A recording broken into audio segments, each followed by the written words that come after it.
Bears market को crash करेंगे ये तो पक्का मुझे नहीं पता, लेकिन ट्रंप साहब लग गए हैं भाई मार्केट को क्रैश करने के लिए, ऐसा तो होते हुए दिखाई दे रहा है। कल की बात है कि ट्रंप एक ऐसा स्टेटमेंट देते हैं जो काफी लूज स्टेटमेंट था। मैंने आप लोगों को टेलीग्राम में अपडेट भी किया था।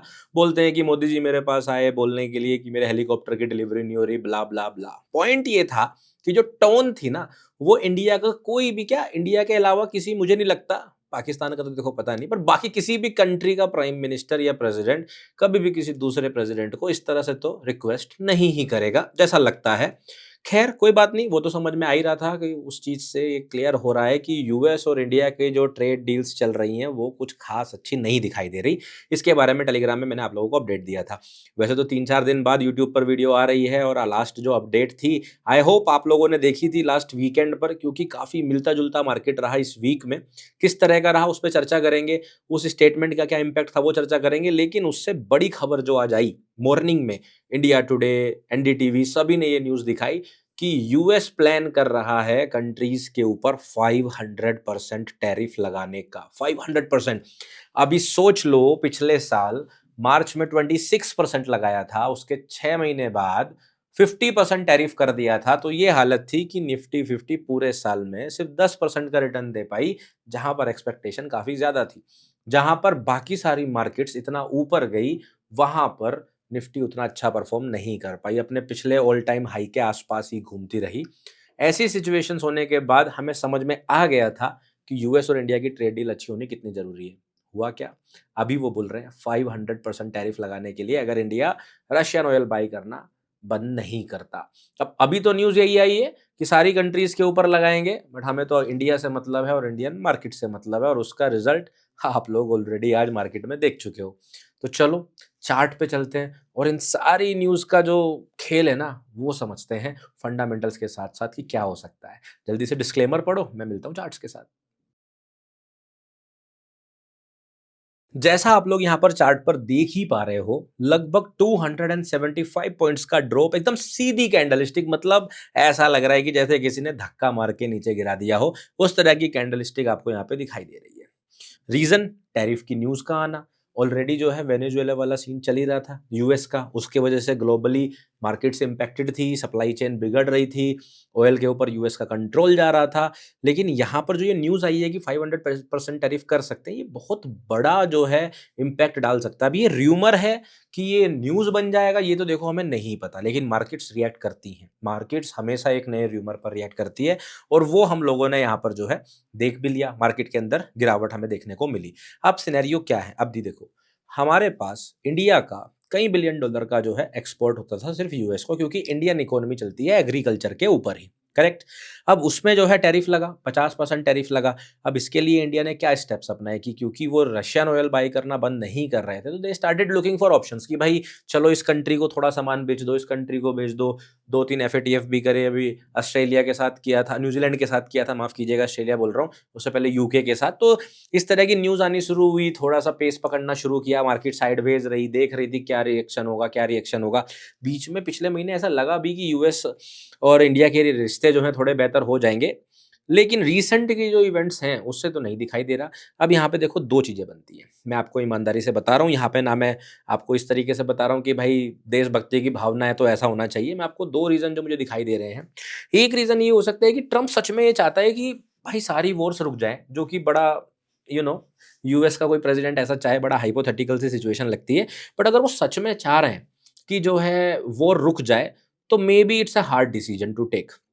मे बी वो चाहते हैं कि भाई रशिया के ऊपर इतना प्रेशर बना दो, और जो कंट्री उसको कहीं से भी सपोर्ट कर रही है, उसके ऊपर इतना प्रेशर बना दो कि कोई ऑप्शन ही ना बचे और ये वॉर रुक जाए। या तो ये जेन्युइन तरीका हो सकता है। और दूसरा तरीका क्या है कि भाई यूएस वाले हमेशा कोई ना कोई खेल खेलते हैं, या तो वो ये प्रूफ करना चाह रहे हैं कि हमारा डोमिनेंस बहुत ज़्यादा है, और या तो ट्रम्प साहब चाह रहे हैं कि ये वॉर रुकवा के मुझे नोबेल पुरस्कार मिल जाए। तो रीज़न सिर्फ इतना भी हो सकता है, पता कुछ है नहीं उस इंसान के दिमाग का, तो हम ज़्यादा कुछ कह नहीं सकते। अब एज़ अ इंडियन अगर हम देखें, तो गवर्नमेंट हमेशा ये बोलती रही है कि भाई रशिया से हमारे रिलेशन हमेशा टफ टाइम पर अच्छे रहे हैं, प्लस हमारे कंट्री के जो सिटीजन्स हैं उनको सस्ता फ्यूल मिल जाए, ये हमारी प्रायोरिटी है, इसलिए हम रशियन ऑयल बाई कर रहे हैं। अब इस बात में कितनी सच्चाई है नहीं, ये डिबेट तो सोशल मीडिया पर चलती है, क्योंकि पेट्रोल का रेट तो उतना ही चल रहा है है कि नहीं, पता नहीं सस्ता किसे पड़ रहा है। लेकिन सोचने वाली बात यही है कि अल्टीमेटली इंडिया इंडिपेंडेंट कंट्री, तो भाई हमारा डिसीजन हम किससे खरीदें, किससे बेचें, तुम कौन होते हो रोकने वाले? और कहीं न कहीं इस रिएक्शन पर गवर्नमेंट ऑफ इंडिया कैसे रिएक्ट करती है, ये बहुत इंपॉर्टेंट डिसीजन होने वाला है। और अल्टीमेटली यहाँ पे ना मेरी चलनी, ना आपकी चलनी। चलनी तो भैया सरकार की ही है। सो यहाँ पे वो क्या डिसीजन लेंगे, वो काफ़ी इंपॉर्टेंट रहेगा इंडियन मार्केट्स के लिए, क्योंकि इंडियन मार्केट सिर्फ इंडियंस नहीं चलाते, यहाँ पर फॉरेन पोर्टफोलियो इन्वेस्टर्स भी होते हैं, एफपीआई के नाम, एफआईआईज़ के नाम से, जिन्हें आप जानते हो। करेक्ट बात है। तो foreign institutional investors, foreign portfolio investors, जितने भी लोग हैं जो बाहर से पैसा आता है, वो इस चीज़ को बहुत इंपॉर्टेंटली देखता है। इवन डोमेस्टिक इन्वेस्टर्स भी इस बात को देखते हैं कि ये क्या इम्पैक्ट डालेगा, इसलिए ये न्यूज़ इंडियन मार्केट्स के लिए बहुत इंपॉर्टेंट हो जाती है। तो मैं आपको जिस जिस एंगल से समझाने की कोशिश कर रहा था, आई होप आप उस एंगल से समझ पाए होंगे। और इससे मैं आपको ये चेतावनी देना चाहता हूँ कि आप लोग अपना रिस्क एक्सपोज़र बहुत सँभाल कर रखें। यहाँ पर कितना पैसा मार्केट में डालना है, कितना नहीं, इस पर आप बहुत विचार करें। अब बात करते हैं चार्ट पर और टेक्निकल एनालिसिस को समझते हैं। निफ्टी 50 के चार्ट के अंदर मैं आप लोगों को, भले ही मैं डेली वीडियो नहीं बना पा रहा था, बट अपने ट्रैवलिंग के बीच से भी टेलीग्राम पर मैं आपको अपडेट पोस्ट ही कर रहा था कि भाई 26,113 पर नज़र बना के रखना, 26,113, क्योंकि ये लेवल काफ़ी इंपॉर्टेंट है। अगर मार्केट इसके नीचे गई या प्रीवियस ईयर क्लोजिंग के नीचे गई, तो बीच में कुछ है नहीं, क्लिप है। जैसे मनाली से दिख रही थी मुझे नीचे की खाई, वैसी खाई है और मार्केट बहुत तेज़ी से रिएक्ट कर सकती है। और ये हम लोगों ने देखा, मार्केट आज इसके नीचे ओपन हुई, रिएक्ट करा प्रीवियस ईयर क्लोजिंग से, और ड्रॉप आपने देखा कितना शानदार। 25,815 से पहले मैंने आपको कोई लेवल नहीं बताया था, तो मार्केट ने रुकने की गरीमत भी नहीं दिखाई और सीधा गिरा। ठीक है? तो इसलिए कई बार लोग कमेंट करते हैं ना, "प्रियांक भाई तुम बुलिश भी बता देते हो, बेरिश भी बता देते हो, फिर हम कौन-सा चुनें?" अरे बरखुरदार, मैं तुम्हें सही रास्ता दिखाता हूँ। क्योंकि अगर मार्केट ऐसी हो गई, ऐसी कोई न्यूज़ आ गई, तुम्हें क्या लगता है कि ट्रंप का सेक्रेटरी मैं ही हूँ, वो मुझे पूछ के ट्वीट करता है? नहीं ना भाई।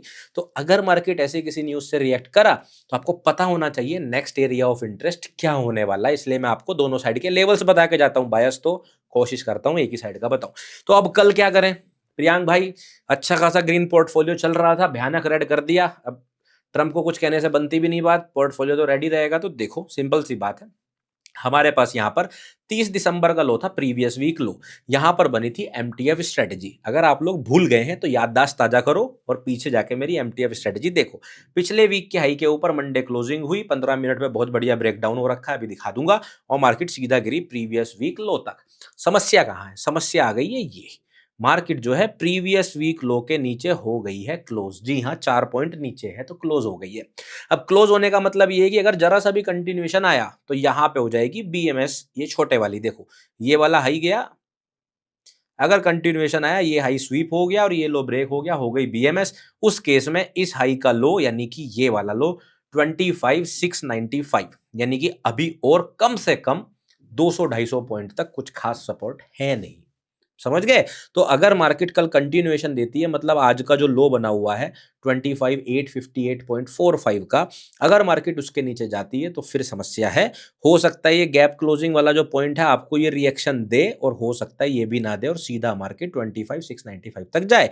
अब इस लेवल पर आने के बाद क्या रिएक्शन होगा, वो डिसाइड करेगा कि मार्केट आगे कहाँ जाती है। अब यहाँ पे आने के बाद मार्केट अगर पलटती है, इस तरह का फेक आउट करके ऊपर जाती है तो बहुत ही बढ़िया, अगर नीचे जाने लगती है तो फिर आपके पास सीधा 25,310 तक का पहले कोई लेवल है नहीं, तो 25,310 नेक्स्ट बन जाता है। तो अभी आपका फोकस कल किस बात पे होना चाहिए? 25,695। कल है वीकली क्लोजिंग, तो आप लोगों को पता है कि फ्राइडे के दिन मार्केट पिछली बार हरकत कर गई थी, फ्राइडे के दिन बुलिश हो गई थी, तो हो सकता है कि फ्राइडे के दिन वापस से मोमेंटम देखने को मिल जाए। बट अगर साइडवेज दिन रहा तो इंपॉर्टेंट चीज ये होगी कि 25,815 के ऊपर क्लोजिंग करती है कि नीचे, यहाँ पे होगा डिसीजन नेक्स्ट वीक क्या होने वाला है, और नेक्स्ट वीक की वीडियो आपको मिल जाएगी। तो कल क्या करें? सबसे पहली चीज कि आप लोग प्रीवियस डे लो मार्क कर लें, या इस वाले लेवल को जो है मार्क करके रखें, ठीक है ना? और ये आप कर सकते हैं 25,878 इसके आसपास, या 58, जो सा भी आप लगाना चाहें, प्रीवियस डे लो लगा लीजिए, या ये इसके नीचे अगर मार्केट रहती है थोड़ा बेरिश तरफ आप देखेंगे, ये होल्ड करके अगर मार्केट ऊपर जाती है तो ऐसा नहीं कि बस लॉन्ग प्लान कर लिया अब तो मार्केट मजे ही मजे, वो सिनेरियो आने के लिए मार्केट को प्रीवियस ईयर क्लोजिंग के ऊपर जाना पड़ेगा। तो जब तक 26,130 के ऊपर नहीं जाती हम लोग अभी बुलिश नहीं प्लान करेंगे, बेरिश प्लान करेंगे। क्लियर? बायस समझ में आ गया? बट प्लानिंग के लिए लेवल्स आपको दोनों साइड के चाहिए। 15 मिनट में मैं आपको दिखा देता हूं एमटीएफ स्ट्रेटजी से किस तरह से सेटअप बना था। यहाँ पर सेशन ब्रेक लगा लेते हैं, सेशन ब्रेक लगाने से आपको दिन का डिफरेंस पता चल जाता है। ये आप देखेंगे मंडे को मार्केट ऊपर गई, क्लोजिंग नीचे कर दी। सबसे आखिरी लो कौन-सा था? ये वाला था। ये आपका मंडे को ही मार्केट ने ब्रेकआउट दे दिया था। ट्यूसडे मार्केट खुली, आपकी एंट्री ली और ये बहुत ही प्यारी एमटीएफ स्ट्रेटजी जो है आपको यहाँ देखने को मिली, जिसका स्टॉप लॉस जो है यहाँ पर था और टारगेट प्रीवियस वीक लो तक यहाँ पर। बहुत बढ़िया, लगभग 3 आवर की ट्रेड आपको यहाँ पे देखने को मिली और इत्तेफाक से ऑलरेडी बहुत सारे लोगों ने कमेंट और टेलीग्राम में मुझे भेज दिया था कि सर एमटीएफ ट्रेड में है और फायदा हो रहा है, तो बहुत ही बढ़िया बात है।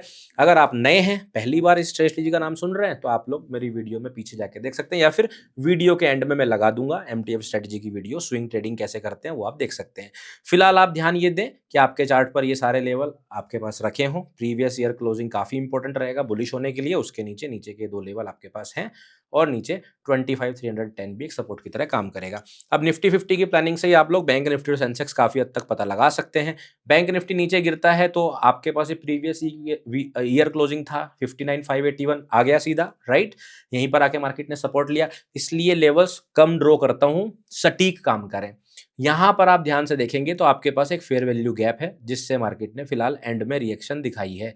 तो बैंक निफ्टी को अगर थोड़ी बहुत भी इज्जत बचानी है कल, कि भाई चलो बचा लेते हैं बुल्स की इज्जत, तो मार्केट ज़्यादा बेहतर है इसके नीचे ना जाए, ना इसके नीचे क्लोज हो, क्योंकि अगर इसके नीचे क्लोज होता है तो अगेन बैंक निफ्टी में कोई खास सपोर्ट लेवल नहीं है नीचे 58,650 तक, तो बीच में मैं कोई लेवल ड्रॉ भी नहीं करूंगा जबरदस्ती। अगर मार्केट इसके आज के लो के नीचे जाता है तो फिर समस्या है और हमें एक बड़ा ड्रॉप देखने को मिल सकता है। इसलिए बेहतर यही रहेगा कल वो क्लोजिंग ना दे। फिलहाल बुलिश बायस कुछ नहीं जब तक मार्केट वापस से 60,100 के ऊपर ना चली जाए। तो बैंक निफ्टी के अंदर यही लेवल है। आप प्रीवियस डे क्लोजिंग और प्रीवियस डे लो एडिशनली मार्क कर सकते हैं। सेंसेक्स के अंदर अगर हम बात करेंगे तो सेंसेक्स के अंदर देखो, याद कर लो, नहीं याद है तो जाके वापस से देख लो। जो पिछले वीकेंड पर वीडियो आई थी, लास्ट डेली मार्केट अपडेट आई थी, उसके अंदर बहुत क्लीन समझाया था कि सेंसेक्स इकलौता चार्ट है जो 85,796 पर फेक आउट कर रहा है। अगर मार्केट ने इसको ब्रेक नहीं करा तो निफ्टी 50 और बैंक निफ्टी के ब्रेकआउट फेल होंगे। ऐसा स्टेटमेंट मैंने आप लोगों को दिया था फ्राइडे वाली वीडियो में। इसलिए डेली मार्केट अपडेट देखने का फायदा तभी है जब रेगुलर देखोगे। रेगुलर नहीं देखोगे फिर डेली मार्केट अपडेट का फायदा आपको नहीं मिल सकता उस लेवल पर। मार्केट ने यहाँ फेक आउट किया और रिजल्ट देख लो, ये तीनों इक्वल लॉस बताए थे, ट्रिपल लॉस की लिक्विडिटी समझाई थी, मार्केट आई सीधा यहाँ पर। तो भाई रेगुलरली देखोगे तो ये लेवल्स आपको बेनिफिट देंगे, नहीं तो मजे आप भी कर रहे हो, मजे मैं भी कर रहा हूँ, कोई दिक्कत वाली बात नहीं। ठीक है, तो यहाँ पे हमने देखा फेक आउट, सीधा मार्केट ने लिक्विडिटी स्वीप करा, सीधा इस लो पर आकर रुका हुआ है। हालांकि ये कोई रिवर्सल लेवल तो नहीं दिखाई दे रहा, बट हो सकता है फ्राइडे की वजह से आपको यहाँ पर रिएक्शन देखने को ऊपर की तरफ मिल जाए। इसलिए सेंसेक्स में कल शॉर्ट थोड़ा ध्यान से। बैंक निफ्टी में क्लैरिटी थोड़ी ज्यादा है, निफ्टी 50 में क्लैरिटी थोड़ी ज्यादा है, सेंसेक्स में थोड़ी सी कम है, क्योंकि यहाँ पर नीचे की तरफ हमारे पास कई सारे रिएक्शन पॉइंट हैं। तीनों पॉइंट आपके सामने 84,139, 84,29 और 83,871, तीनों पॉइंट काफी इंपॉर्टेंट है। अगर मार्केट इनको ब्रेक करती है फिर खाली मैदान है, फिर तो भालू ही मजे लेंगे और कोई मजे नहीं लेगा, मैं आपको पहले ही बता दे रहा हूं। तो यहाँ पर ये लेवल आप ध्यान रखेंगे कि यहाँ पे आपको सीधा रिएक्शन मिल सकती है, इससे पहले सब खाली है और ये हमारा है 83,124, जो कि लगभग यहाँ से 1,000 से ज्यादा पॉइंट नीचे है। 1,000 से ज्यादा पॉइंट नीचे, समझ रहे हो ना। फिर तो मार्केट इन तीनों पॉइंट्स पर रिएक्शन करता है तो ठीक है, वरना नीचे का आपका टारगेट ये है। प्रीवियस डे लो आप मार्क करना चाहे कर लो, वरना ये तीनों रिएक्शन पॉइंट आपके काम आ सकता है। छोटे टाइम फ्रेम पे देखने का कुछ खास फायदा सेंसेक्स को नहीं है। ठीक है, ये थी आज की update Nifty 50, bank Nifty, Sensex को। आई होप जो फंडामेंटल पॉइंट मैंने आपको समझाया वो आपकी मदद कर पाया होगा समझने में। साथ में एक दो क्वेश्चन आपके मन में चल रहे होंगे, प्रियांक भाई मेंटरशिप वाली वीडियो कहाँ रह गई, आप तो ऐसा घूमने गए मेंटरशिप वाली वीडियो ही नहीं आई। आ जाएगी इस वीकेंड पर, आ जाएगी इस वीकेंड्स पे मेंटरशिप अनाउंसमेंट हो रही है। साथ में ध्यान ये रखना है आपको, investing in securities markets are always subject to market risk. तो सारे डॉक्यूमेंट्स केयरफुली पढ़ने हैं। सेबी आ रहे होने का मतलब ये नहीं कि मैंने जो बात बोल दी वही होगा, नहीं। पास्ट परफॉर्मेंस फ्यूचर परफॉर्मेंस की गारंटी नहीं देती है। सो हम आपको कोई एश्योर्ड रिटर्न प्रॉफिट की गारंटी नहीं दे रहे हैं। हमने फाइनेंशियल एडवाइजर से डिस्कस करें अगर पैसे लगाने हैं। और हाँ, अभी फिर से मैसेजेस आ रहे हैं, इम्पर्सनेशन से बचो भाई। मुझे किसी भी सोशल मीडिया पर फॉलो करना है तो लिंक केवल डिस्क्रिप्शन से लो, इधर उधर से नहीं। बात करेंगे बिटकॉइन डॉलर की भी, इतने दिन के बाद वीडियो बना रहे तो बिटकॉइन डॉलर को भी देख ही लेते हैं। सो देखिए, हम लोगों ने डिस्कस किया था, आप लोगों को याद होगा लाइव में। अच्छा, मैं लाइव भी नहीं आ रहा हूँ क्या, माफ कीजिए, कोई बात नहीं, कल से लाइव शुरू करेंगे। ठीक है, कल से लाइव शुरू करेंगे। सो हमने डिस्कस किया था कि मार्केट यहाँ पे इस हाई तक लेने जा सकती है, इस हाई पर जो रिएक्शन होगा वो देखेंगे। आप देखिए इस हाई पर मार्केट ने करा है फेक आउट और गिरना शुरू कर दिया है, काफी बेकार फेक आउट है और बुल्स के लिए बिल्कुल अच्छा नहीं है। अगर मार्केट यहाँ से गिरती है तो 83 तक जा सकती है, इसलिए ये बहुत बेकार ब्रेकआउट है, ये ध्यान रखिएगा। मैं ये चाहता हूँ इस वीक की क्लोजिंग होने से पहले मार्केट वापस से रिकवर करे और वापस से कम ये जो बॉक्स हमारा बना हुआ है लगभग 92,000 के ऊपर चला जाए। अगर मार्केट इस वीकली क्लोजिंग को लगभग 92,000 के ऊपर क्लोज करता है, तो फिर मैं कहूँगा कि चलो ये जो फेक आउट आया था उसका रिएक्शन था, अब मार्केट ऊपर जा सकती है। लेकिन अगर मार्केट की क्लोजिंग 92,000 के नीचे, 90,000 या इसके नीचे होती है तो समस्या है। हो सकता है वीकेंड पे रिएक्शन देखने को मिल जाए, फिर आपको थोड़ा-सा बेयरिश प्लान करना पड़ सकता है और 83,000 के आसपास का प्राइस एक्शन वापस देखने को मिल सकता है। थोड़ी-सी तैयारी कीजिए। हालाँकि जो जियोपॉलिटिक्स सिचुएशन है, वो तो फेवर कर रही है बिटकॉइन को ऊपर जाने के लिए, लेकिन आजकल बिटकॉइन के हाव-भाव थोड़े अलग तरह के चल रहे हैं। किसी न्यूज़ पे किसी तरह रिएक्ट कर देता है। थोड़ा-सा सँभल कर इस वीकेंड तक आई वुड सजेस्ट कि स्विंग ट्रेडिंग की जगह पर आप लोग स्कैल्पिंग प्रेफ़र करें। स्कैल्पिंग के लिए बहुत ही बढ़िया आइडियल कंडीशंस चल रही हैं। आप नॉर्मल स्ट्रैटेजीज़ लगाइए और ट्रेड लगाइए। बहुत बढ़िया मतलब आपको मैं क्या बोलूँ, ये जो सिचुएशन होती है ना, जो प्राइस एक्शन ये जो चल रहा है, ये बेस्ट प्राइस एक्शन होता है। एमटीएफ भी बनी थी यहाँ पर, थोड़ा-सा ध्यान से देखना। एमटीएफ बनी थी। क्रिप्टो में एमटीएफ लगाने के तरीके थोड़े से अलग होते हैं, इसकी वीडियो भी चैनल पर है। Learn crypto with me playlist में आपको मिल जाएगी, ठीक है? तो अगर आप भी क्रिप्टो पर ट्रेड करना चाहते हैं तो आपको लिंक डिस्क्रिप्शन में मिल जाएँगे। डेल्टा एक्सचेंज है, एफआईयू रजिस्टर्ड है, लिंक डिस्क्रिप्शन में लगा हुआ है, जाकर ट्राई कीजिए। बट ध्यान रखिए, क्रिप्टो और एनएफटीज़ इंडिया के अंदर ट्रेड करना, बाई करना, सेल करना, होल्ड करना लीगल तो है, बट अभी फिलहाल रेगुलेटेड मार्केट नहीं है।